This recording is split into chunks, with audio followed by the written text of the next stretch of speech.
My name's Denise. I'm 29, I've lived in Seattle for a decade, and up until last spring, I thought loyalty was the same thing as love. I also thought exhaustion was normal, that constant tightness behind your eyes, the one that shows up when people keep handing you their responsibilities and calling it help. I used to joke that I was the family glue. Turns out, I was the tape they wrapped around a house with cracks in every wall. The breaking point didn't look dramatic. It wasn't thunder and lightning, it was a Tuesday. Gray sky, light drizzle, that low-hum Seattle always wears.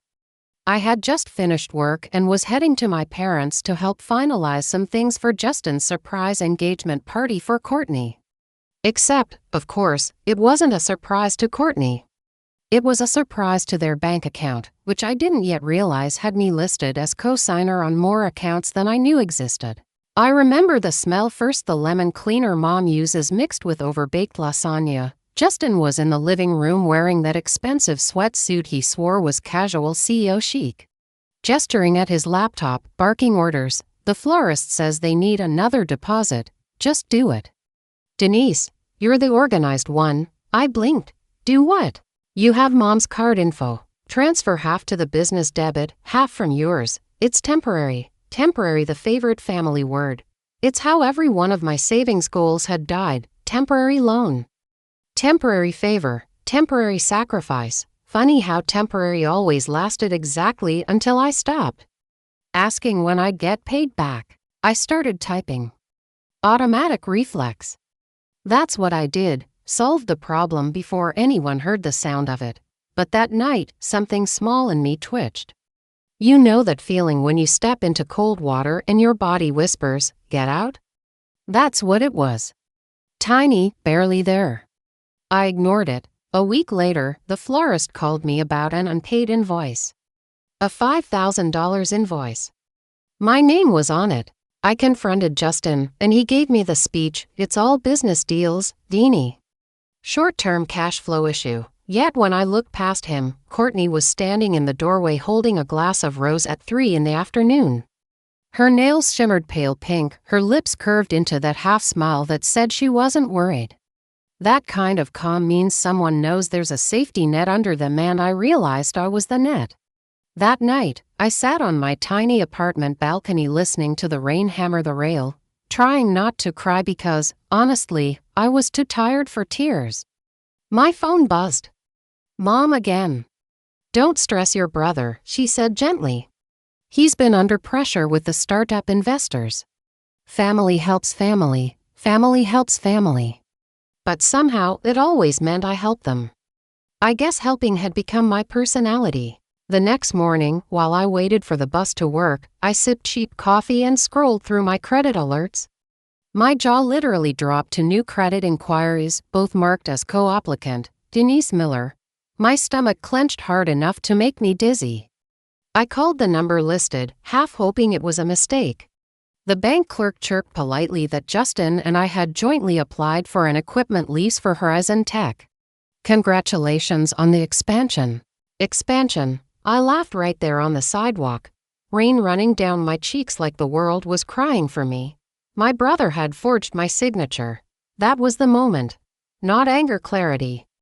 Anger burns out fast, clarity stays. I went to work, but my productivity that day was a myth. My spreadsheets blurred. The hum of my monitor felt like white noise therapy for betrayal. I spent my lunch hour gathering documentation, bank statements, screenshots of messages, copies of every temporary loan. Nearly 3 years of help tallied quietly to $57,000. I was financing their dream and my own invisibility. I didn't confront them yet. I planned. I like plans. They steadied me when emotion threatened to turn me into someone reckless. And, deep down, I wanted them to reveal themselves completely before I moved the chess piece. The real collapse arrived with Courtney's bridal retreat. 3 days at a mountain resort, supposedly sponsored by a client. She posted all over social media designer robes, champagne breakfasts. A casual mention of our company's retreat vibes. My signature was under that company now. It was my liability too. So I drove up to the resort Friday night. It was impulsive, and my hands shook on the steering wheel the whole way. The sky was ink black, trees flashing white from the headlights. I kept picturing my parents' faces when I confronted him, Mom's disappointment, Dad's chin set in that hard let your brother explain himself pose. I almost turned around twice. But something stronger than fear pushed me forward. Maybe it was self-respect finally remembering my address. The lobby smelled like cedar and money. A young clerk blinked at me when I asked for Justin's suite. She checked her screen. Oh, the executive cabin, executive. He really fancied himself a mogul. I found the cabin, music thumping through the door, laughter spilling into the night. I took a deep breath and knocked. Justin opened it wearing a champagne grin. Deanie. Didn't think you'd drive up. Come in, sis. We're celebrating, closed a big deal. He gestured toward a sleek projector displaying Horizon Tech's logo. Courtney and her friends, half-buzzed, waved lazily. There were no clients. No deals, just another performance in the endless theater of Justin's ambition. When I didn't move, his smile twitched. What's wrong? I handed him a printed folder, contracts, statements. My forged signature. You want to tell me about these? He glanced, then laughed, the kind of laugh that makes your skin crawl. Oh, come on. Paperwork details. You always obsess over details. Details like my name on debt I didn't agree to. I kept my voice steady, even as my throat burned. Courtney slid an arm round him, syrupy sweet. Babe, can we not fight tonight? It's been such a fun trip. Fun, I said softly. Paid for with stolen signatures. That wiped the smile off both their faces. Courtney turned defensive. We were going to tell you, Justin said. Justin cut her off, snapping. Don't make this dramatic, Denise. It's all temporary. That word again. It landed like acid. I'd spent years translating their crises into my debt. Something inside me snapped perfectly, like a twig breaking clean, final. No yelling, no tears. Just a sudden, peaceful understanding. I turned around, walked out into the rain, and drove to a hotel down the mountain. My hands were shaking so hard I could barely swipe my card, but my mind, crystal clear. The next week was quiet. I met with a lawyer from work. She owed me a favor and told her everything. Turns out forging a signature on a financial document is not a detail. It's felony territory. She asked what outcome I wanted.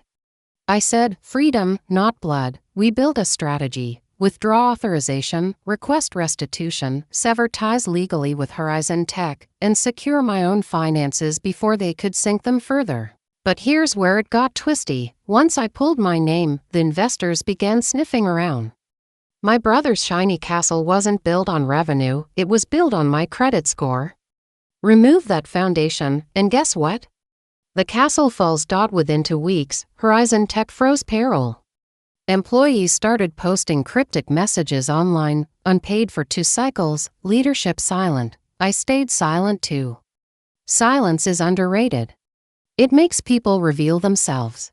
Mom called first. Denise, your brother says his accounts are locked. Surely this isn't you. You wouldn't sabotage your own family. I'm not sabotaging, Mom. I'm exiting. You always overreact. She sighed. That gentle sigh could slice bone. You're smarter than this. Smarter, interesting. Choice, considering I'd been the family's unpaid accountant for 10 years. Days later, Justin showed up at my door. He looked awful unshaven, eyes rimmed and red. Courtney's freaking out, he said. She thinks we're ruined. Tell the bank it was a misunderstanding. Now, Denise, he tried his boyish charm, the one that used to melt everyone. You're my sister. I said. Until you decided my name belonged on your lies. God, you're so cold. He rubbed his face. You used to have empathy. I almost laughed. I still do. I just stopped outsourcing it to people who weaponize it, he begged. Then yelled. Then left. And with every knock that didn't come after, I felt lighter. It took months for the lawsuits to unravel, but I never saw a courtroom. My lawyer handled it. We settled, debts voided, my name cleared. Horizon Tech dissolved. My parents still send group chat messages pretending everything's fine. I read them sometimes, then set my phone face down like closing a heavy book. Now, these days here's the weird part. You'd think triumph feels loud, right? Like fireworks or cheering. It doesn't. It's quiet. Some mornings I wake up and listen to the rain hitting the window and realize no one's about to call needing money. The only bill I pay is my own. That's victory. I started painting again, something I gave up years ago because art supplies are expensive. Now I buy whatever colors I want. Sometimes I just make messy red swirls and laugh because they mean nothing and belong only to me. The funny thing is, I still drive the same dented Civic, not because I can't upgrade, but because the dent reminds me there are worse damages like dents in your dignity. That car carried me out of servitude and into freedom. It's basically my battle scar on wheels. Last week, I ran into Courtney at a coffee shop. She had on sunglasses indoors, classic drama queen move. She seemed shocked to see me smiling. So, Justin told me you got some of the settlement back, she said, voice dripping with false sweetness. Yeah, I said. Enough to start over. He says you ruined his life. I tilted my head. No, I just ended his allowance. She blinked, speechless. That was a good day. Sometimes I wonder if I'll ever talk to my family again. Maybe one day, when apology doesn't equal manipulation. Maybe never, and that's fine. You can love people from a distance they can't spend from. To whoever's still watching this, yeah, I know you're out there, curled up late at night with your tea or your leftover wine. If any part of my story sounds too familiar, I want you to take it seriously. The quiet resentment. The constant help requests dressed up as flattery. That's not love. That's dependency with lipstick on. You don't need permission to stop being someone's human credit line. You don't owe anyone your solvency or your sanity. So maybe tonight, you draft your own list, what you've given, what it's cost, what you deserve back. You don't have to click revenge. Sometimes just clicking enough is power. My name is Denise. I'm 29. I have a rust-patched Honda, a room that smells like coffee and freedom, and a peace you can't buy because I already paid for it. If my story hit a nerve, don't keep it to yourself. Subscribe to Revenge Diary, where we tell the stories of women who stopped paying for everyone else's happy endings. And share this with someone who needs the reminder. Sometimes walking away is the miracle.